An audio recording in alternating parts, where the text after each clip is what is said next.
Okay, so welcome everybody. Thanks for coming again.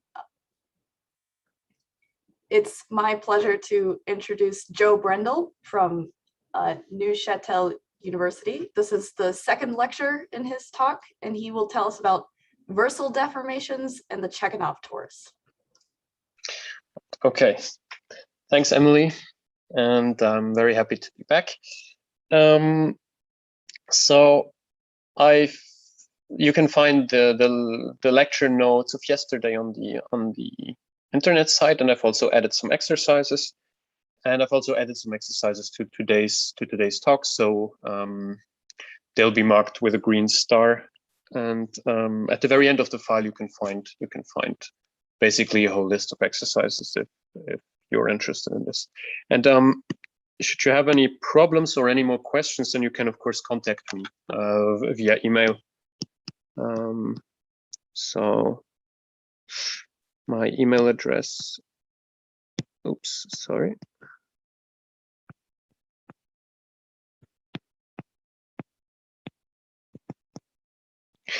So you can, please feel free to contact me if you're working on an exercise and you get stuck or something.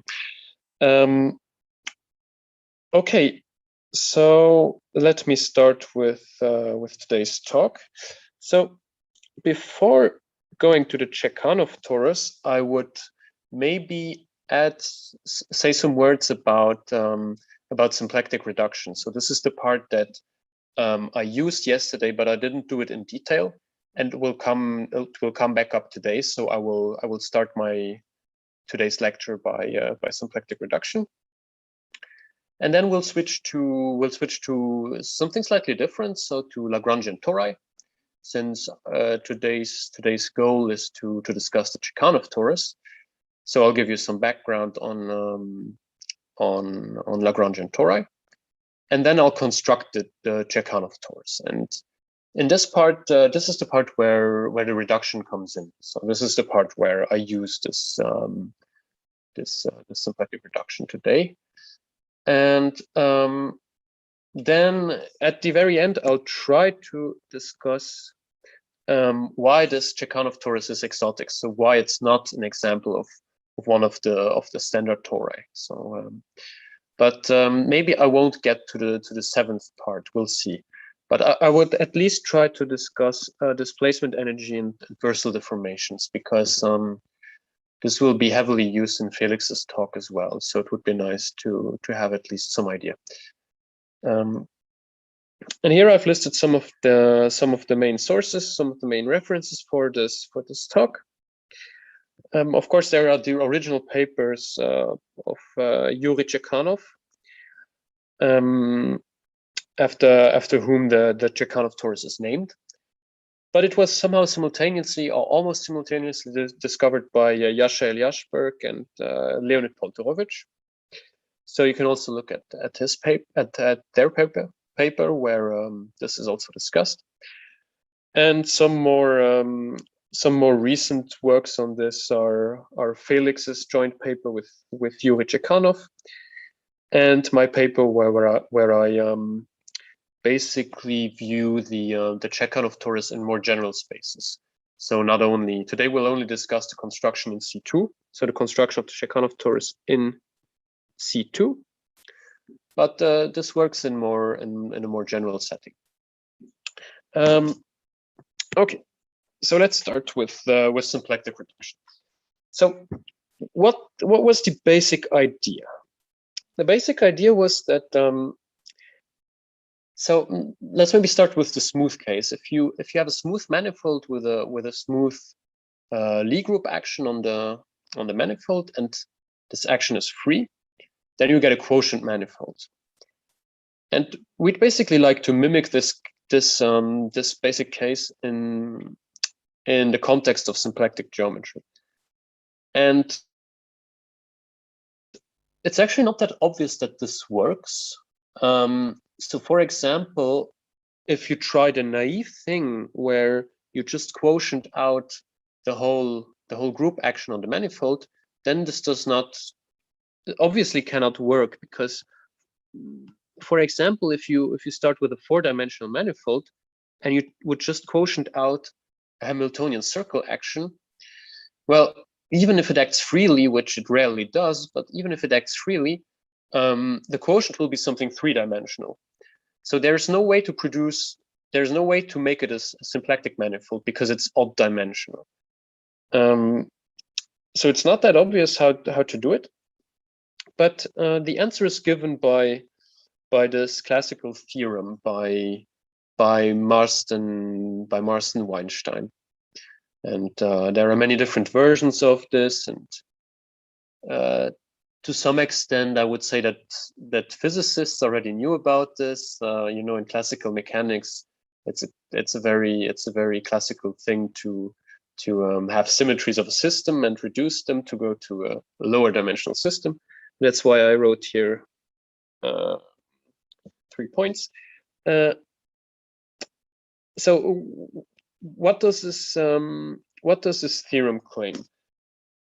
We've already seen an instance of this yesterday when we discussed CP2, but in full generality, what you do is you start with a Hamiltonian torus action, and then you pick a level set. So you pick a regular value C in Rk, and then you consider the action on this level set. So it's not a global thing. It's not the quotient of the whole manifold, but it's a quotient of a level set of the moment map generating the action. And this is what I wrote here. And then you need this action to be free. And if this is the case, then the claim is that there is a naturally induced symplectic form on the quotient. And by naturally induced, I mean that if I lift it back up to the level set, then it's just a restriction of the original symplectic form. Okay, so this is encoded somehow by this equation here.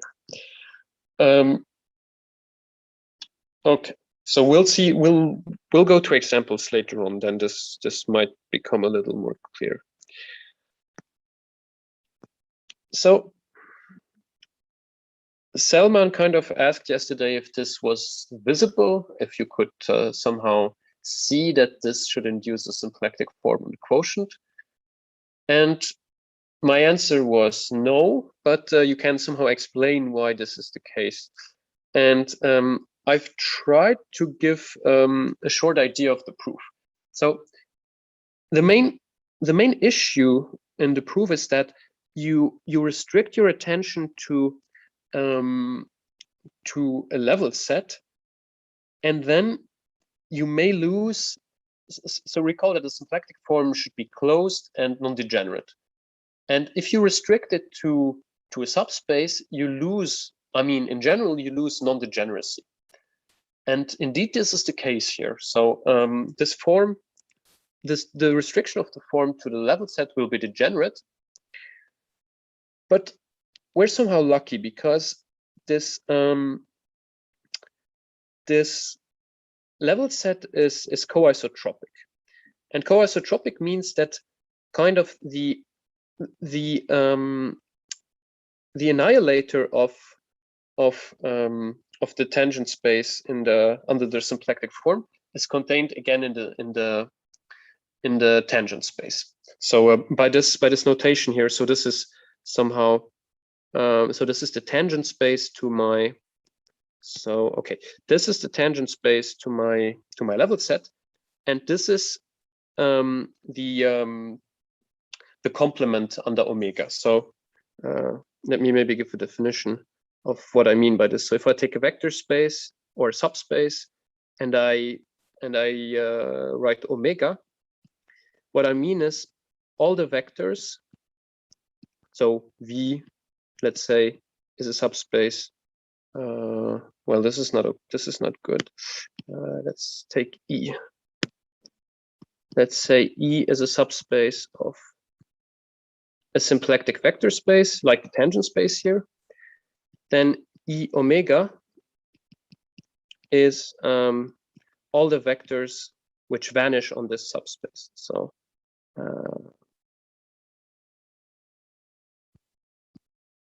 omega x e equal to 0 for all e in E. And there's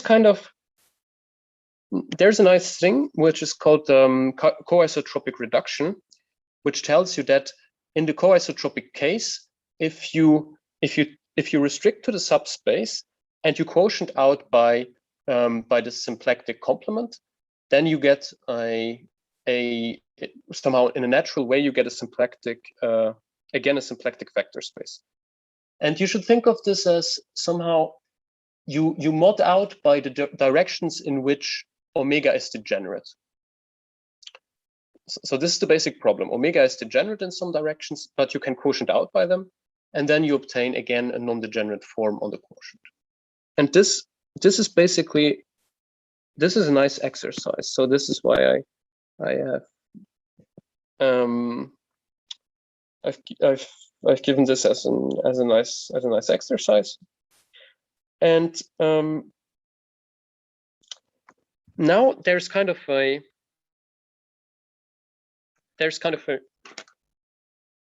sorry, just a second. Yeah, my computer is doing strange things today.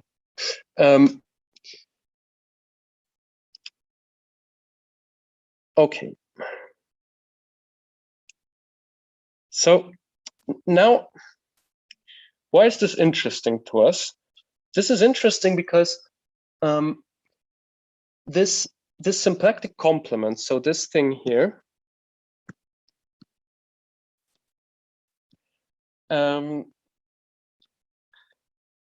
we're very lucky because it coincides with the orbits of the group action. So the degenerate directions in which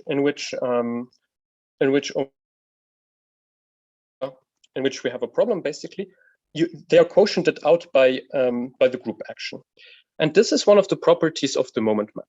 So this thing here is also something you can prove by just looking at the properties of the moment map. And this means that if we pass to the quotient, we get rid of the degenerate directions.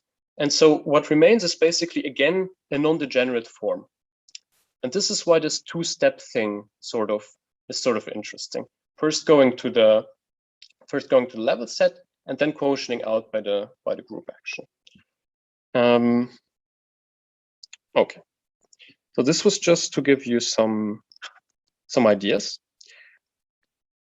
And let's do some more examples of this. So this is somehow related to the picture that we saw yesterday for CP2. Remember that we saw CP2. So as I recall, we saw CP2 as a symplectic quotient of C3.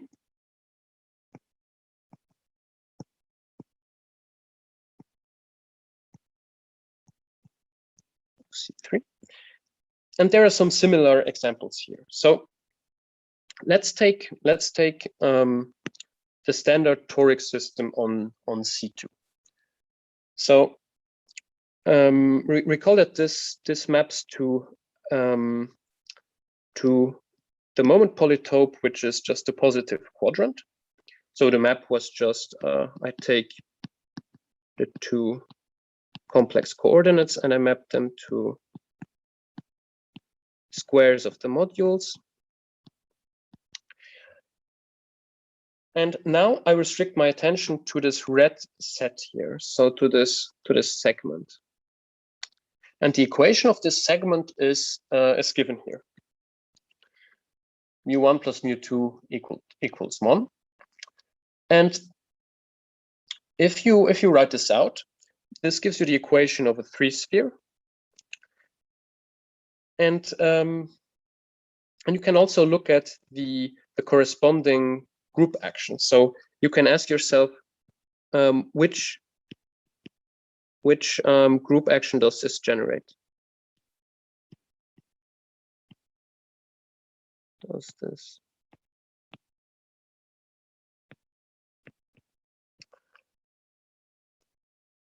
And if you do this, so I've also written this down as an exercise at the very end. You find that you basically generate the action by the diagonal circle. So this is a subgroup of the T2 action that you have on C2. So here we have the complete T2 action. And if you do this reduction, you again sort of find this Hopf vibration picture here.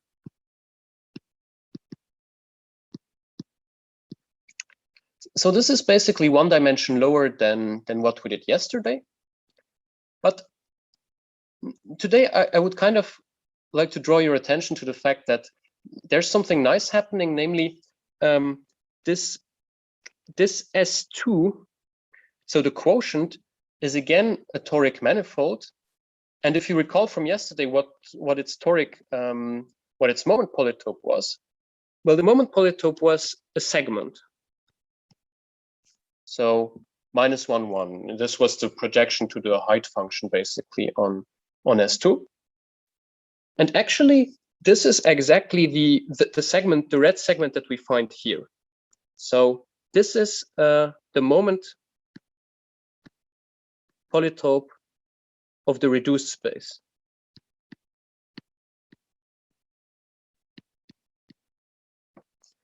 And this is not a coincidence. This is in general what happens. So if you do toric reduction sort of so symplectic reduction in the toric case in this setting, then this is always what happens. You get on the quotient an induced toric structure, and its moment polytope is just on your original polytope. I'll get back to this on the next slide, but let me first do one other example. And this is the main example for today because we'll use it later on. So this is the main example.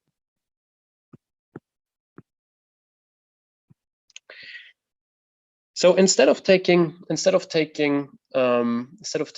mu1 plus mu2, I'll take mu1 minus mu2, and I fix some constant here, c, which is not 0. And in this case, I get as a reduced space the symplectic plane, so R2 with the standard symplectic form. And this is basically, so maybe I've noted this. Maybe I've written it as C yesterday, but you also remember that C projected under its standard toric structure, it projected to a half-line. And again, this is the half-line that you find here. So this is the same as this half-line here. So this gives you a nice recipe of so this is nice actually because it you can identify very easily what the symplectic quotient is, because in general it's not that easy to say. If someone gives you symplectic reduction, it's not that easy to say, well, what's the topology already of the symplectic quotient? Usually one needs to think a bit, but according to this recipe, one doesn't need to think that much because one only needs to identify what the moment polytope is that we've cut out. So what this red kind of subpolytope is. Okay, and this example you should keep in mind because I'll return to it. Okay, and here I've written down sort of the general principle in a way.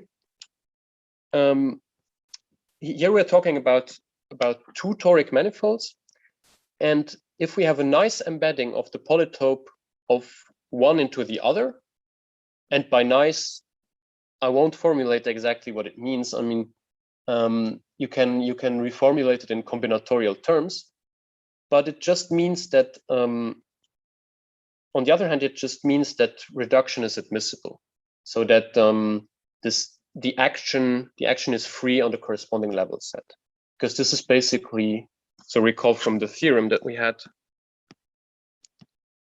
had this condition here.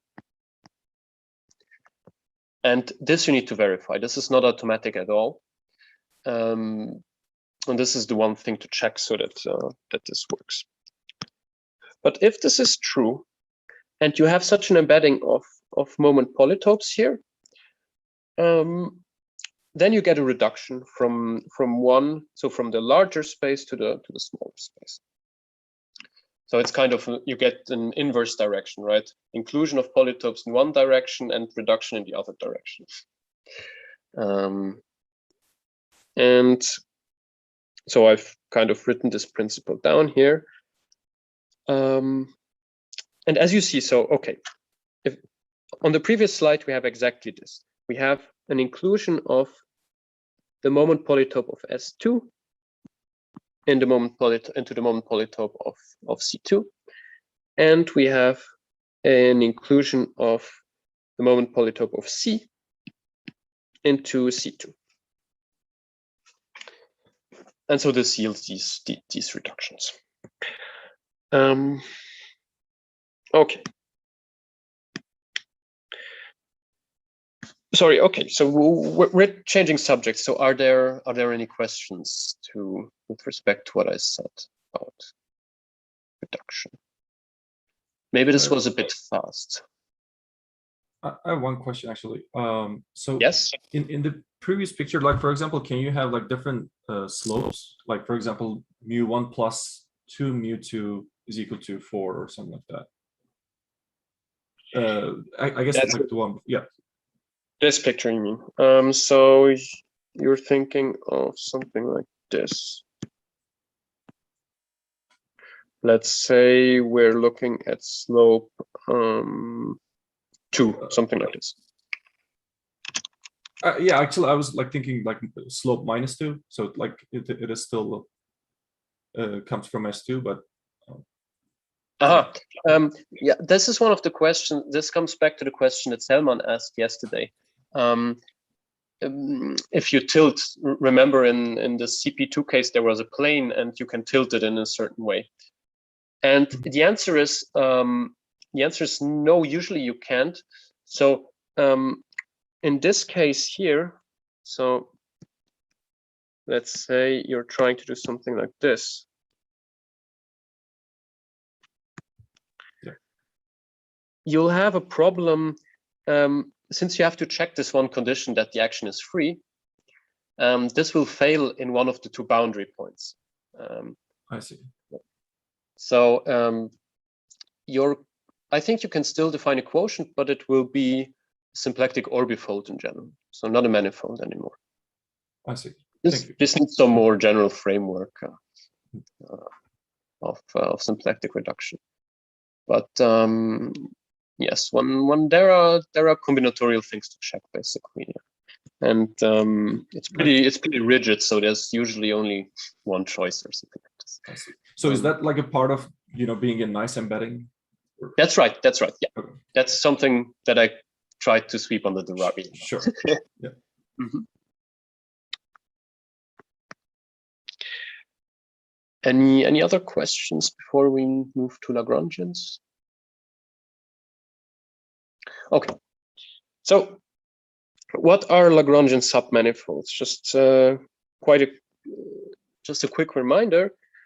So a Lagrangian submanifold is well, first of all, it's a submanifold.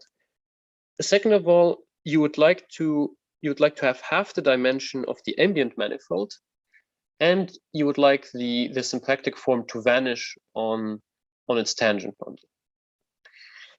And so they are very important, and there are examples all over the place of Lagrangian submanifolds. But I'm only going to focus on the examples that I will use today. And one kind of cheap example, so to speak, is just looking at curves in surfaces, because, well, first of all, the dimensional restriction is of course true. It's half the dimension, any curve. And second of all, the omega will always vanish on curves, because omega is a 2-form, and it's as such it's skew symmetric. So if you plug in the same vector twice, then you get automatically 0.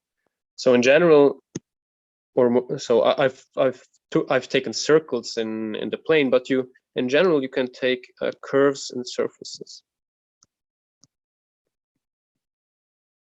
Yeah, always Lagrangian. But I will focus on these circles here, and I will denote by S1A, I'll denote the circle containing the area A. So I'm measuring this area here. This will be S1A. And a simple fact is that if you take any other closed curve, so like the blue one here, let's switch to blue. And if this curve contains the same area, so let's say this area is also A, then I can move by a Hamiltonian isotopy one curve to the other. And Hamiltonian isotopy will be the equivalence relation that I will be looking at. So under this equivalence relation, the blue curve and the red curve are equivalent because I can move one to the other by Hamiltonian isotopies. So the area is the only constraint here, or the only obstruction, let's say, to curves being equivalent. And now I can do something still very simple. I can just take products of this. So I take the product of circle and the product of these planes, and these will give me tori. And I will call them product tori. And in order to describe a product torus, I need to give n positive numbers, which describe the areas contained in the respective circles here. And products of Lagrangians are Lagrangian again, so this gives me a Lagrangian in Cn.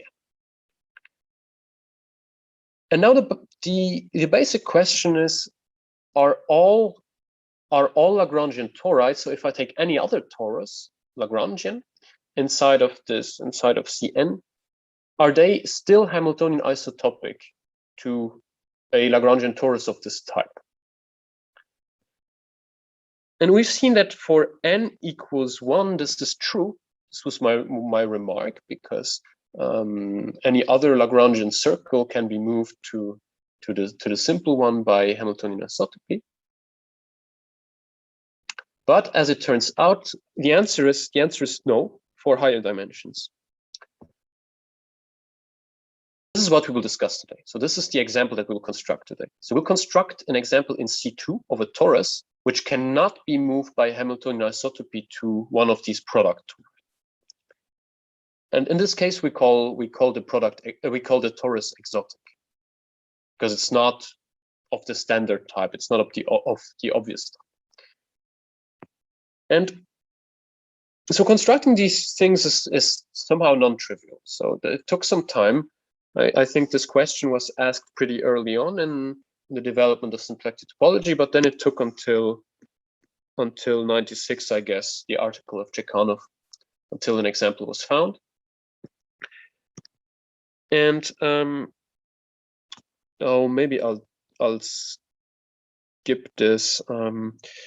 So you've noticed that maybe you've noticed that these, interestingly, these tori here are exactly the level sets of our standard moment map, right? So we had this moment map. So somehow this toric geometry is still in the background, because we had this moment map which just sends all of the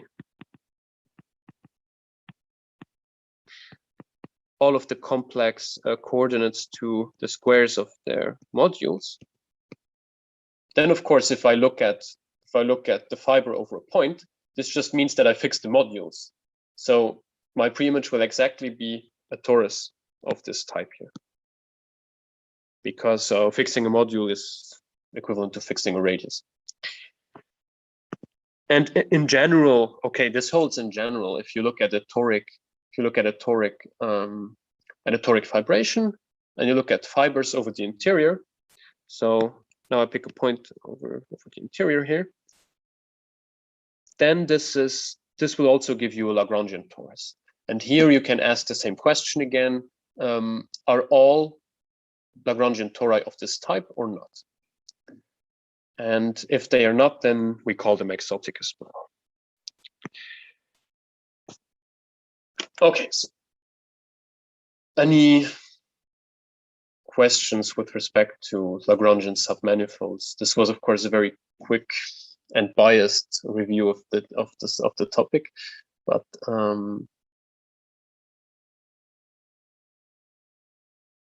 okay. If not, then we'll move to the construction of this Chekanov torus.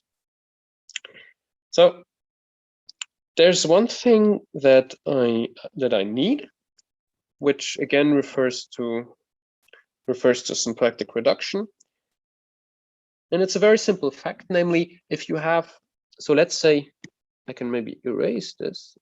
Well, this didn't work, but okay. So let's say we have a Lagrangian downstairs in the reduction, L tilde.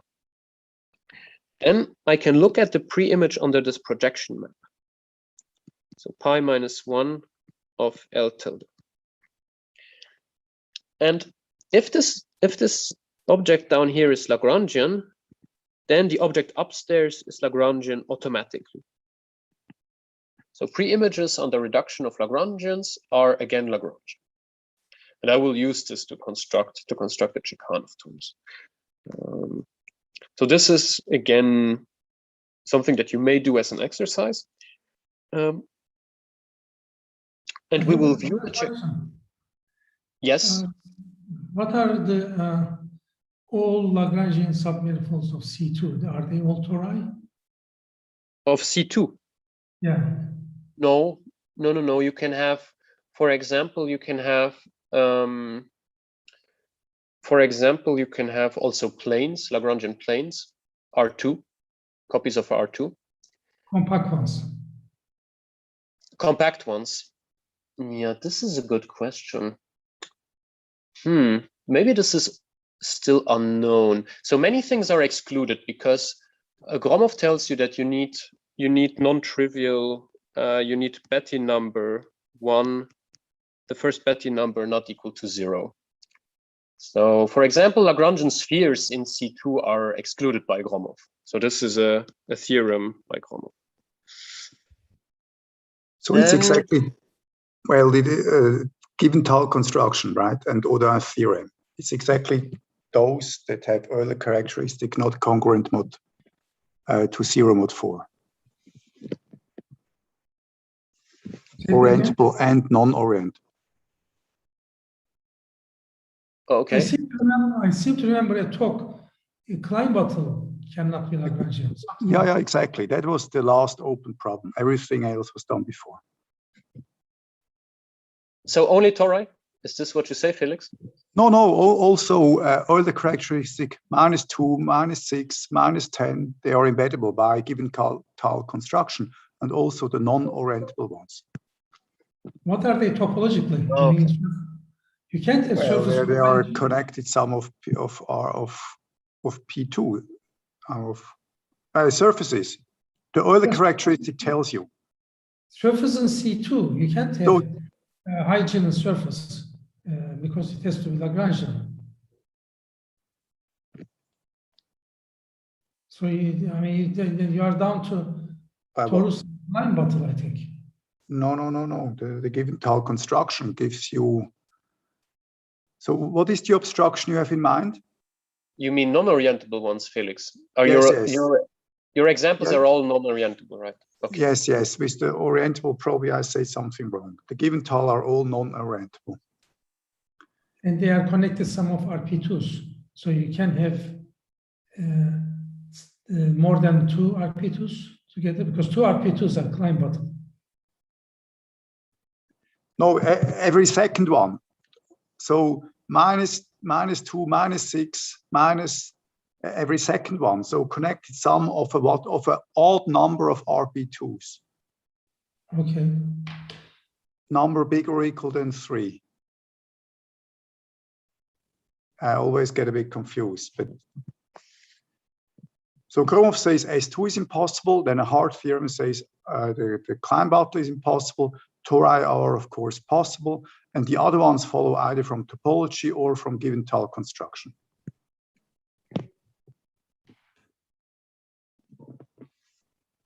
Okay. Thanks, Felix. I didn't know that this question was completely solved. It's due to this Klein-Butler work. Okay. So again, we will use this standard toric structure, and we'll look at a certain reduction with respect to this. And this symplectic reduction is exactly the one that we've briefly mentioned before. So we'll look at these blue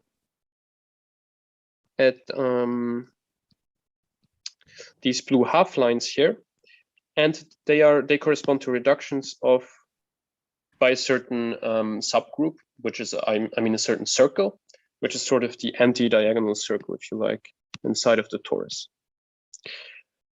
And what happens is, so there's something interesting happening close to the origin, because if you move, so all the blue ones will give you regular reductions, but in the red one, so the one crossing the origin,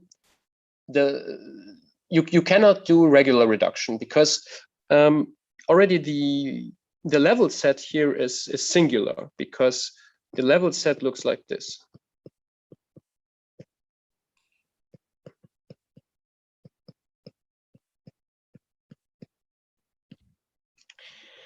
And this is a singular set, and you'll obtain in a certain sense. In a certain sense, you can still perform symplectic reduction, but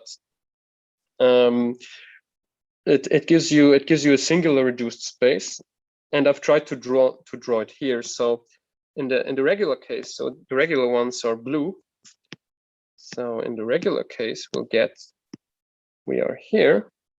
We get a copy of C, because we have half lines, and they classify.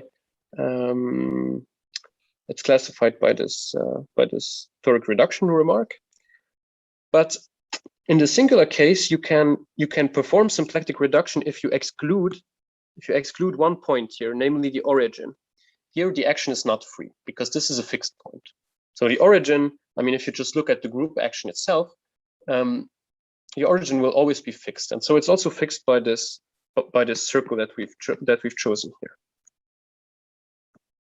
But if you remove this this point, then you get a copy of C star. So C with the origin removed, and so I've drawn it like this, just to indicate that there's some sort of singularity at the origin. You can sort of artificially add the point again, but you should keep in mind that over this point, the vibration structure is different, because over any point here we have circles as fibers in the vibration. So here it's regular, but over this point here we only have a single point as fiber. And this will be very important later on. So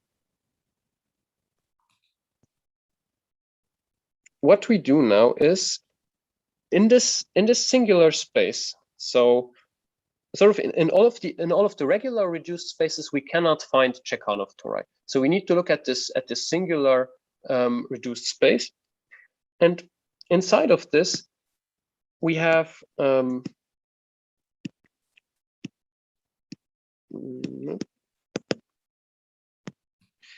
inside of this we have the toric fiber, which maps to, so the kind of the product torus, sort of AB. This maps to, because it's invariant under the group action, so it maps to a nice circle downstairs, and maps to this circle here, so to the blue one under this reduction. So in other words, if I lift this blue circle, I get get a product torus, so a standard torus, a non-exotic one. But now I have a singularity here. So this is interesting because now there's another type of circle. If the singularity wasn't there, then I could move the red circle just over to the blue circle by Hamiltonian isotopy, if they enclose the same area. So let's say both enclose the same area A here.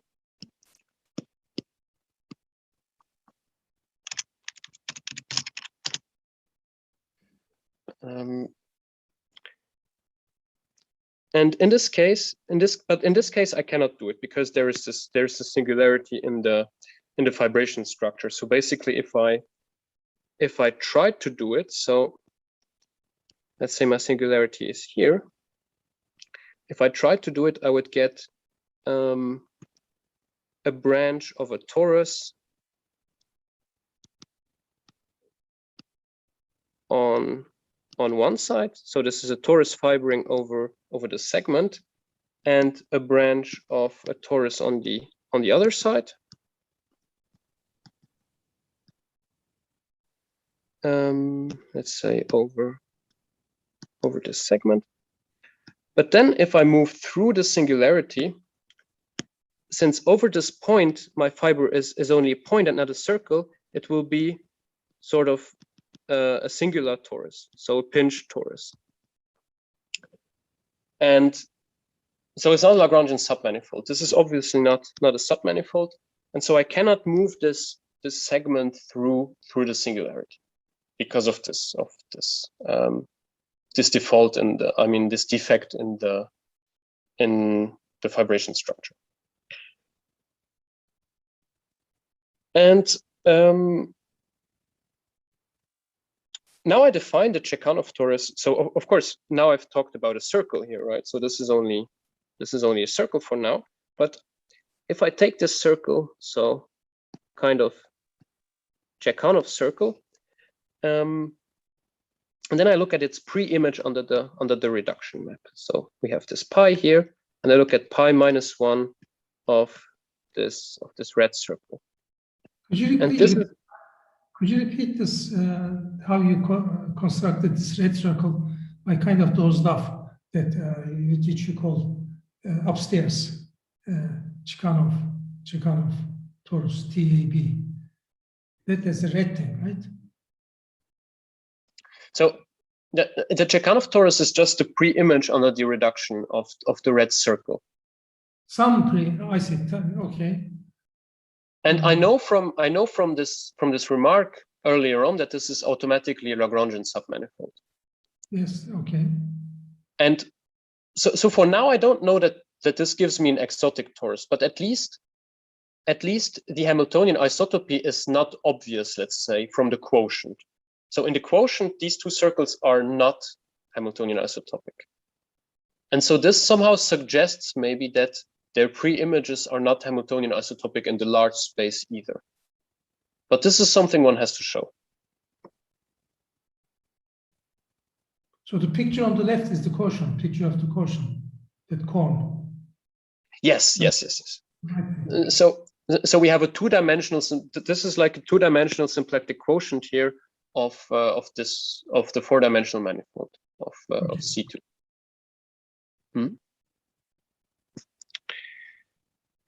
Okay. And now the question is, so now that I have this construction, I need kind of a tool which distinguishes these two tori, and this is the hard part.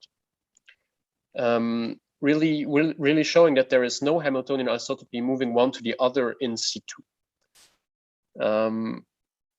And this is usually in symplectic topology where you have to do some work, because the group of kind of Hamiltonian isotopies or the group of Hamiltonian diffeomorphisms is not very, I mean, there are many theorems about it, but it's not that easy to understand. It's very large usually. And so excluding that there is such a Hamiltonian isotopy is non-trivial somehow. And in order to do this, I would like to develop some more more invariants here. And so first of all, are there any more questions about this, since I'm switching to a new paragraph here?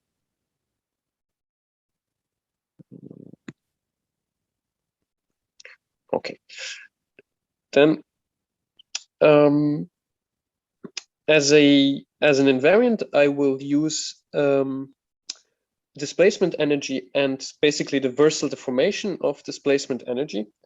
So I would first like to define displacement energy, and this is defined for any subset of a symplectic manifold.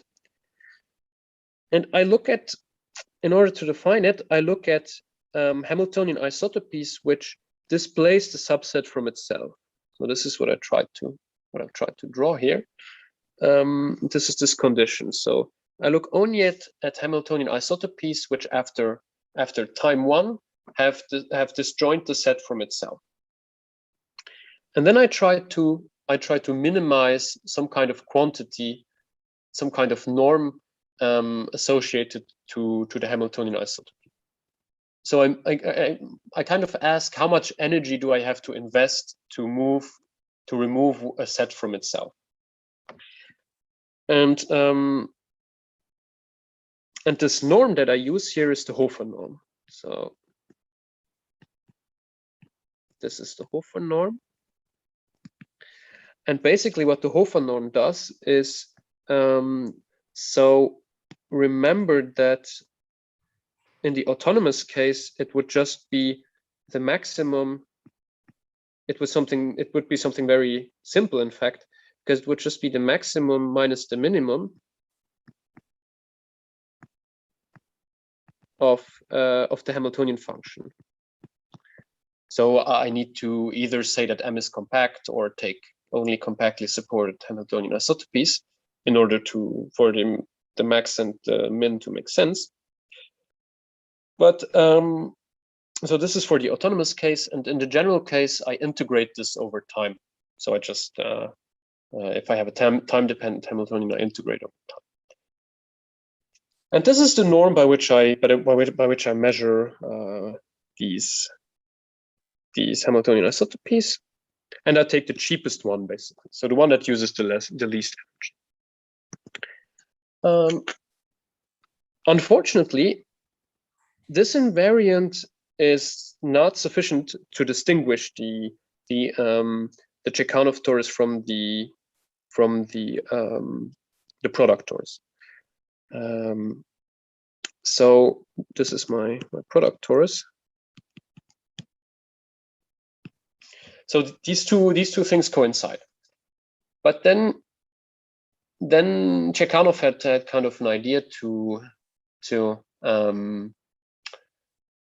improve this invariant, and instead of just looking at the two tori in question, he looks at them as lying in a space of Lagrangian submanifolds, and he looks at the neighbors of the two Lagrangians in the space of Lagrangian submanifolds, and he evaluates the invariant also on these neighbors.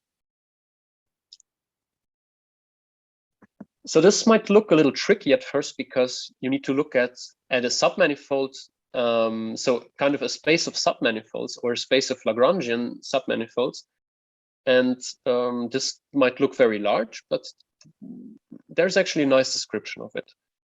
And this is what I would call Versal deformations. So we will discuss them now.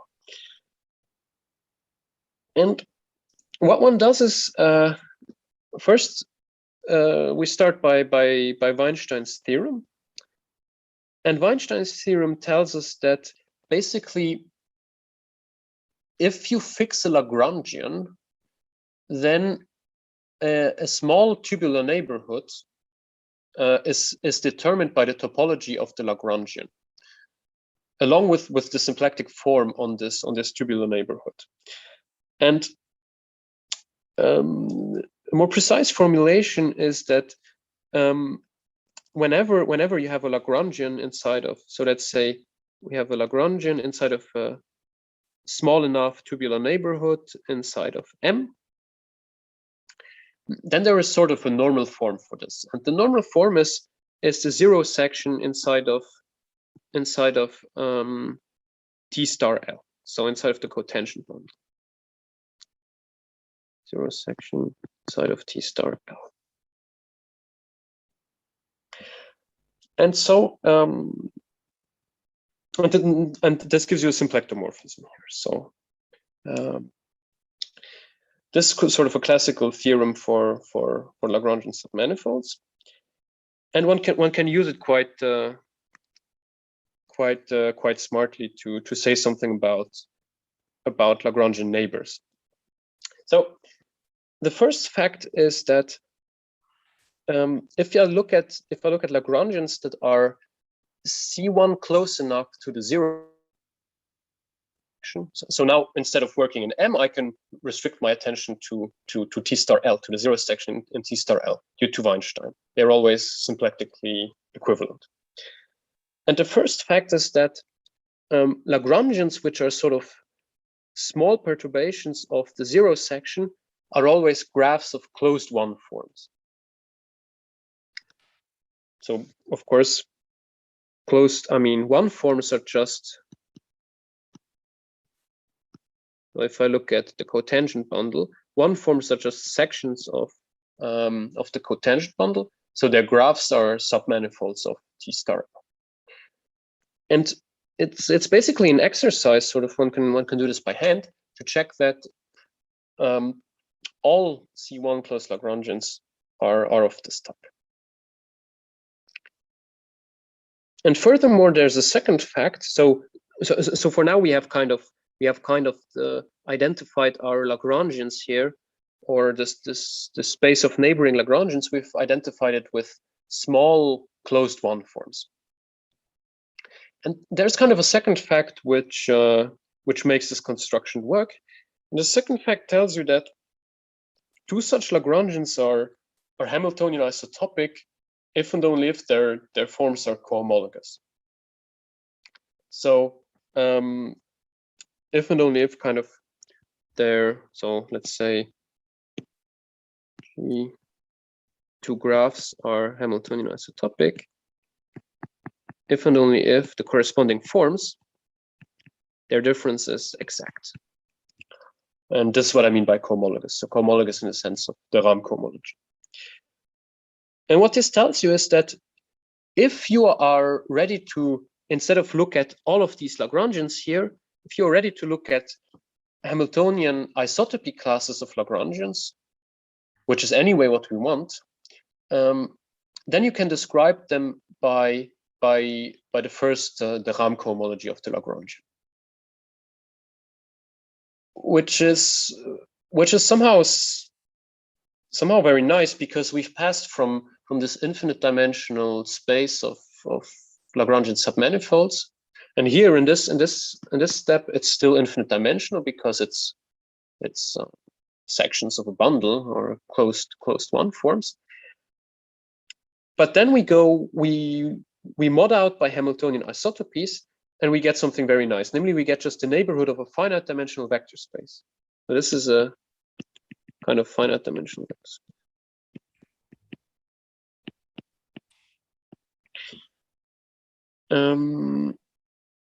And these are the Versal deformations.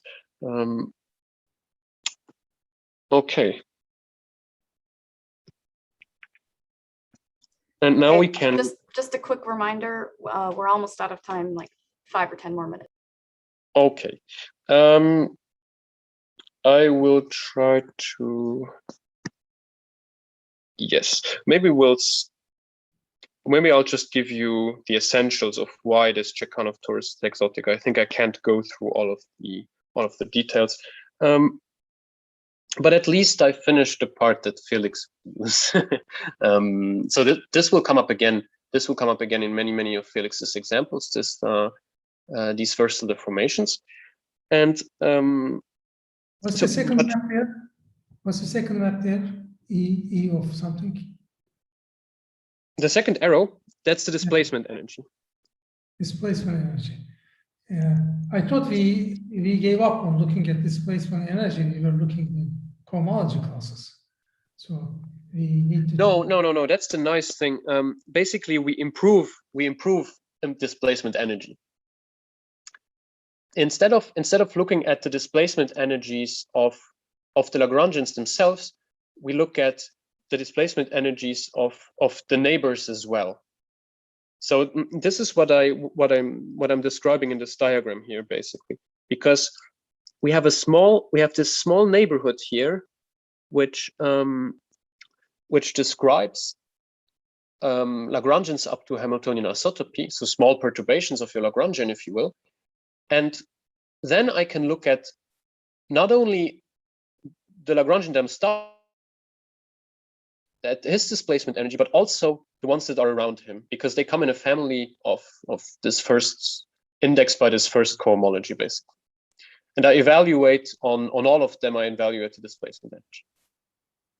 So I have to compute many displacement energies of a whole family kind of Lagrangians, not only of one Lagrangian.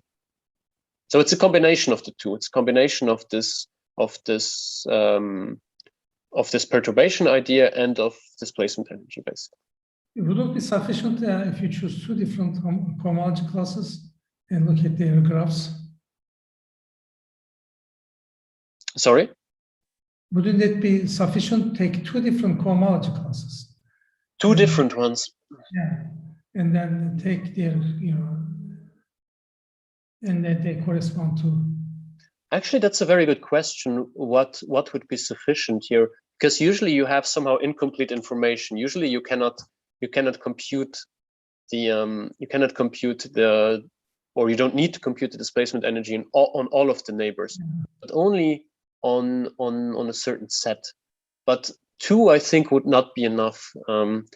There's something that so basically this SL that I get here. So I'm denoting this function by SL. So this goes from this neighborhood to. I need to include plus infinity because by convention, if the Lagrangian is non-displaceable, I put its displacement energy at plus infinity.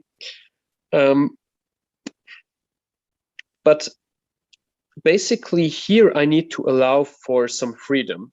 So if two Lagrangians are, let's say, Hamiltonian isotopic, then SL and SL prime are equal up to something, and this something is an element in basically the automorphisms of the first cohomology, if you like. So something like this.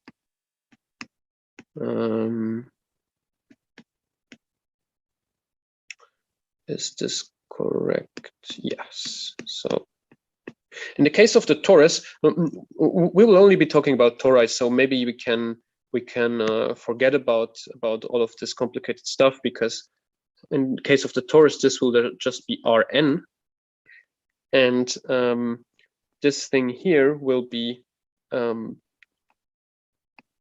again this nice group GLNZ. So I think if you compute only 2 points, then you can always map them. I mean, you can probably always map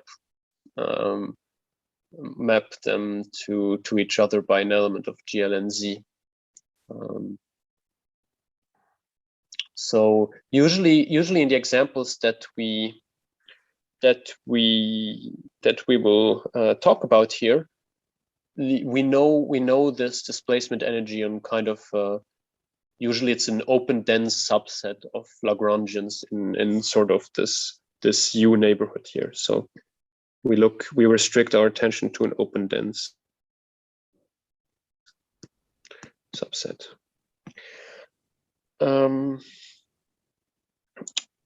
Okay. So what should I do now? I can't do this in detail, unfortunately. Okay, one thing that I can say maybe is that, and Felix will come back to this. So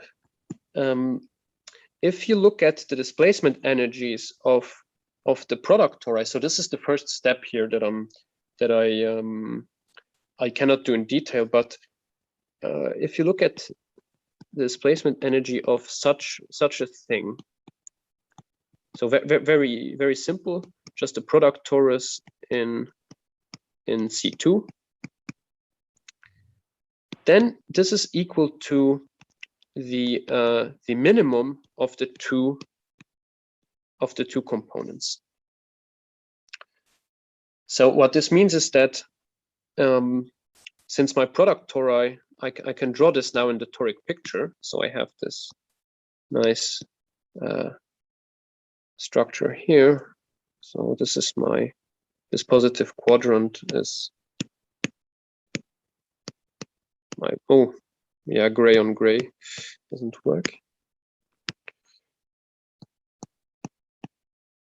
This is my moment polytope, and if I look at now one of these fibers, so one of the product tori, their displacement energy will basically come in level sets like this. So the red, it's constant on these red lines here because there the minimum is constant. And this is basically the picture that I've drawn here. So on a small neighborhood in this space of Lagrangians, this is what this function, or what the level sets of this function looks like. And if you go through the construction in the Chekanov case, so here I tried to do the Chekanov case, but here's a nice comparison. So in the Chekanov case, the level sets look like this.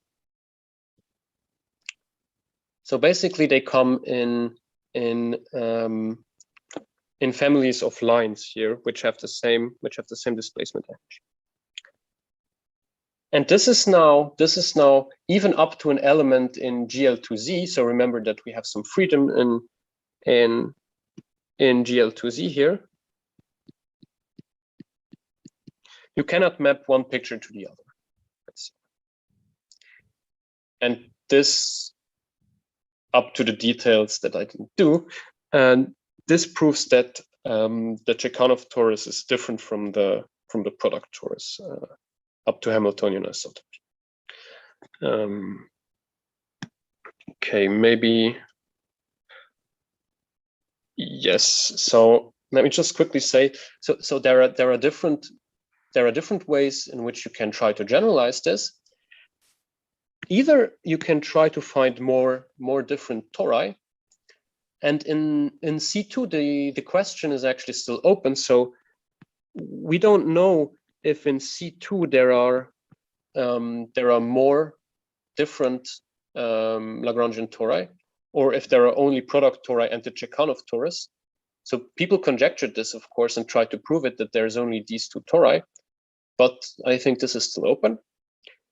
In C3, on the other hand, Oru proved that there's infinitely many different Lagrangian tori. And in CP2 and other four-dimensional compact spaces, this was done by Renato Viana and Galkin Mishalkin, and many other people are interested in this. But this will be mentioned or will be discussed more thoroughly in Felix's talk. But then there's another. Can quickly mention that since this construction was purely in toric terms, you can actually apply this to other toric spaces and show that the Chekanov torus is exotic in other toric spaces. For this, the hard work that you need to do is kind of determine the displacement energies of the toric fibers. And okay, I've already gone over time, so let me stop here and thank you for the invitation. All right, thank you, Joe, for the great talk once again. Let's thank our speaker. And now it's time for questions. So if anybody has any questions, go ahead. I have a couple of questions. For this new learner of this subject, What's in so many different proofs of this theorem you mentioned about Chekanov torus? What's the quickest the reference we can go just pick up the proof, most modern and quickest proof of this Chekanov torus construction? Do you have a reference for? The most modern and quickest proof that or either. I mean, okay, I can say that in some sense the most elementary one is this one. In the sense that so we can go check the details ourselves. It's gonna be GGTI proceeding, I guess. No, I remember 20 years ago, there was a speaker talked about these things. His name is Nemirovsky. I think he, at this talk in Gökova conferences, he was claiming to prove Klein-Bottle is not yes. Lagrangian or something. And it went through many errors and whatever, then he recovered his proof. But I mean, this basic fact, a quick, I mean, this must appear some book or some paper, and easy read for us. I mean, do you mean the Klein-Bottle or do you mean the Chekanov torus? I mentioned Klein-Bottle because Adam talked about Gökova proceeding. Okay. I mean, I just asked this Chekanov torus, construction of Chekanov torus. Yes.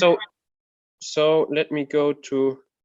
Of course, I would like to write this up as nicely as possible for your, I mean, for your collection of papers. So I would refer you to something I will write in the next weeks. That's what I was meaning, actually. I mean, I will try to do it as clearly and as nicely as possible. But of course, you can either look at. I mean, the original paper of Chekanov is somehow different in the construction, but there's this very nice paper by Felix and Yuri Chekanov, where they do it in S2 times S2.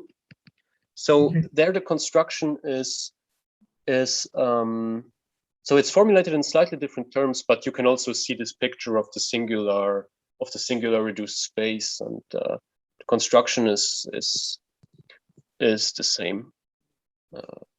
So I would refer you to Felix's paper, and then at some point I will write this up as nicely as possible.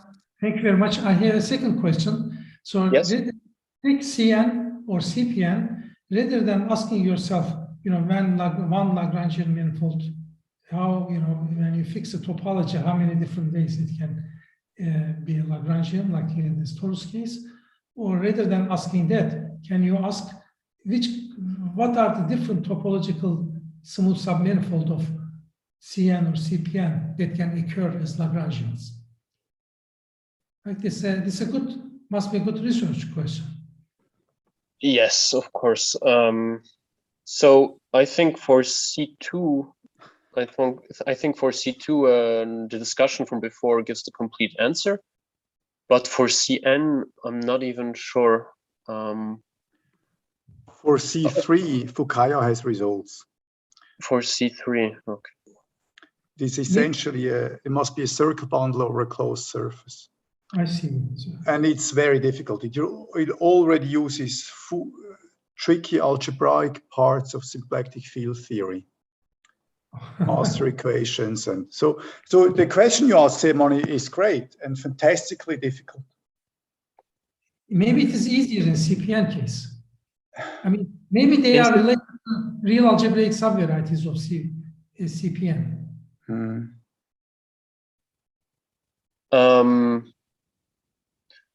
So I don't know. But real algebraic subvarieties are always Lagrangian, right? Yes, because, yes. Something like this. I mean, real algebraic subvarieties are Lagrangian in the complexification. It has to be set differently, but somehow it might be related to real subvarieties of CPN in some sense. I'm just thinking, just throwing as an idea. Yes, yes. So you would say that every topological type that can be realized can also be realized as a real algebraic type, for instance, or is maybe something like Lagrangian as a topic too, or some condition about that the tangent bundle. I mean, tangent bundle, that because isomorphic that, the normal bundle, that gives you, some Right. condition, topological restriction already. Yeah. Anyway, just a question top of my head. I don't know if there's any example of a Lagrangian, I mean, which topologically could not be realized as a real algebraic subvariety. I mean, just take any smooth manifold whose tangent bundle is isomorphic to normal bundle in CPN. Can this occur as a Lagrangian submanifold of CPN, for instance? Yeah, good questions.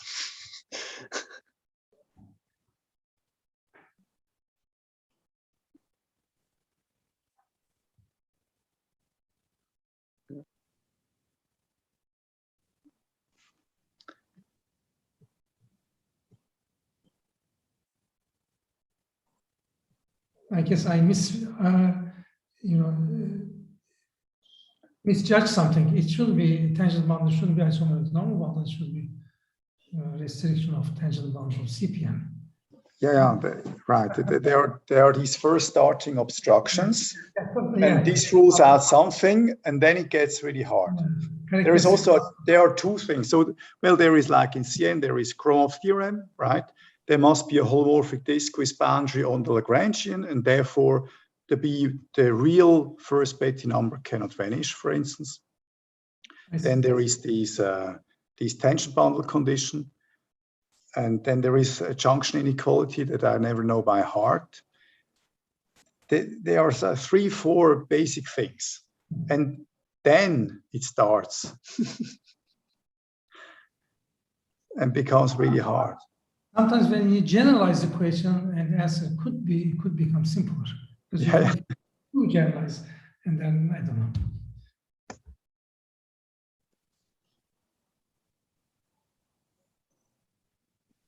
Anyway, I don't want to take other time from other people. If you have questions, go ahead and ask other people to the speaker.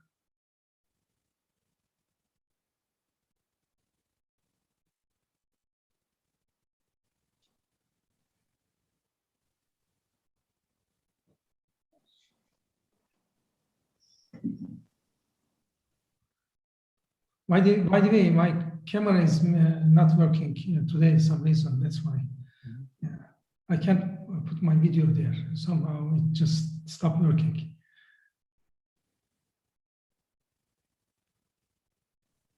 All right. Well, if there are no more questions, let's thank our speaker again.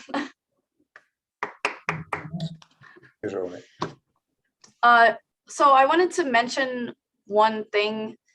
We actually have a Slack channel.